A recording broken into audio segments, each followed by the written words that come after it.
In our November 2009 edition of the Manager's Quest, we gave you 8 tips to successfully lead a change in your organization. Those tips were: number 1, to clarify your vision and your top 3 to 5 strategic goals that will help you turn that vision into reality. Tip number 2 was for you to ask yourself, how have I personally changed? We've learned there's no such thing as organizational change. The only thing that changes in organizations is people. And as a leader, you change, you will then in turn and enable this organization to change.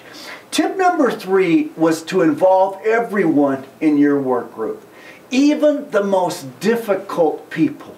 I'm fond of saying, when it comes to difficult people, you can pay now up front, and you can pay later when you go to launch. It's just been our experience that paying up front is a lot easier when it comes to implementation.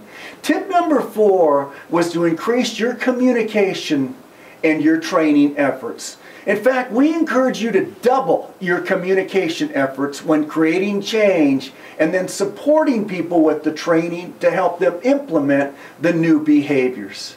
Tip number 5 is an important one.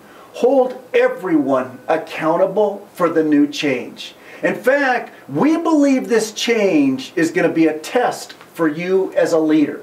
The employees are going to look at the change, think it might just be the flavor of the month, and decide they're not going to change. You need to hold people personally accountable for the personal behaviors and accountable for the results that you intend them to accomplish. Tip number 6, change what you reward. If you keep on rewarding the same behaviors you rewarded in the past and the same results you rewarded in the past, it's going to be difficult to enact this new change. Tip number 7 is redefine who are your heroes and your heroines. In some organizations, the heroes and heroines are the people who put their head down, get their work done, and never say a thing. In other organizations, their heroes and heroines are the people who are chopping the water, really creating pressure for the organization to change and to line up for a world that's about to become. Who are your heroes and heroines? Tip number 9, the last of our published tips, was to demand unwavering commitment.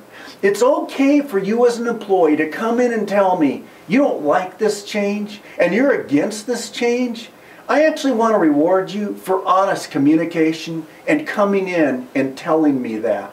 But once we talk about the change and the why behind the change, when your hand hits the door handle, you got to be 100% committed to making this change happen. So what are our 2 bonus tips? 2 of my favorite. Tip number 9 is to redefine loyalty. In the old days, we almost always defined a loyal employee as a long-term employee. In fact, in the 1940s and 50s, we used to describe an employee who had 3 different jobs in 10 years as a drifter. Today, we think you need to redefine loyalty, because an employee who's only been with you a week, who asks you, what's the goal and how quickly do you want me to get this done, and then goes out and produces those results, we feel is a very loyal employee.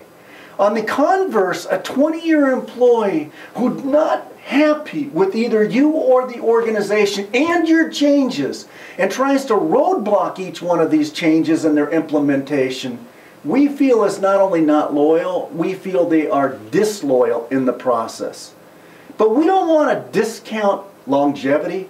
We believe it should be one important component, but we also believe teamwork should be a component. We believe results and their accomplishment should be a component.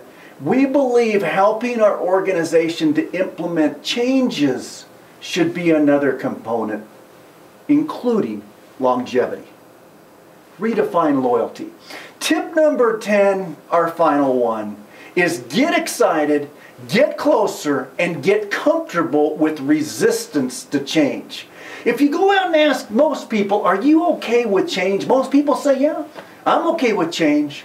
Until you try to implement the change and you find out this, there's a ton of resistance to change. Leaders who are not comfortable, when they get that resistance, tend to pull back from implementing that change. When they pull back, they actually reward the employees for that resistance. We're fond of saying great leaders keep their people uncomfortable, not comfortable.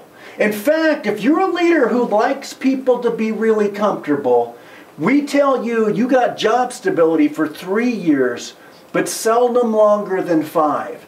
Because somewhere between 3 and 5, when the whole world's moved forward and your department stayed stationary but comfortable, one day someone in the organization wakes up, smells the coffee, and says this department or division is so far out of sync where the rest of the world is and where they need to be that we're going to go to the outside and bring a new leader in to take their place.